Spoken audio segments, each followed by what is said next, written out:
হরে কৃষ্ণ বন্ধুরা, তোমাদের কাছে একটা নতুন ভিডিও নিয়ে হাজির হয়েছি। তার আগে বলবো তোমরা সকলে কেমন আছো। আশা করি সকলে ভালো আছো শ্রী গোবিন্দর কৃপায়।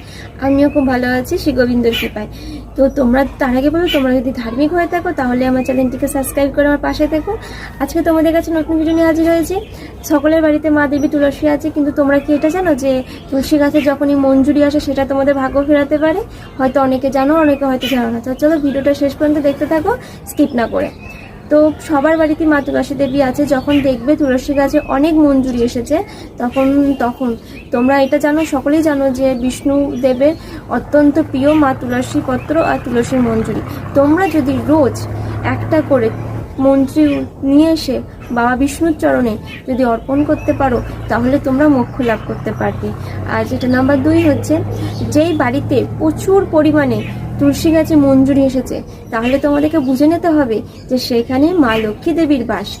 নাম্বার 3 হচ্ছে, ধরো তোমার বাড়িতে টাকা, যেখানে তোমরা টাকা রাখো সেখানে একটা লাল কাপড় বা লাল শালু নিয়ে সেখানে তুলসী গাছের মঞ্জুরিটা তুলে নিয়ে এসে সেখানে রেখে ভালো করে চাপা দিয়ে যেখানে তোমরা টাকা রাখো সেখানে যদি তুমি রেখে দাও, মা লক্ষ্মী বাস সর্বদাও থাকবে।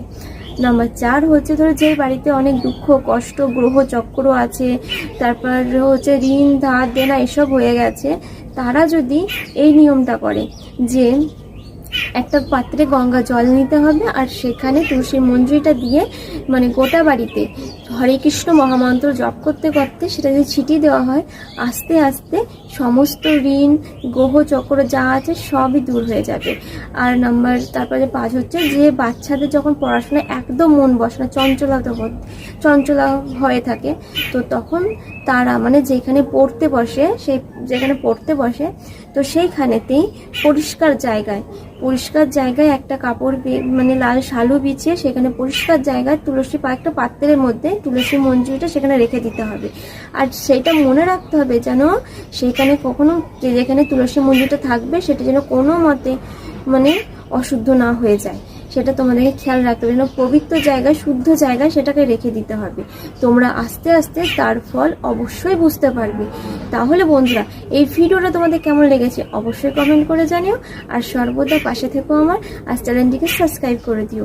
সবাই ভালো থেকো, সুস্থ থেকো। হরে কৃষ্ণ, রাধে রাধে।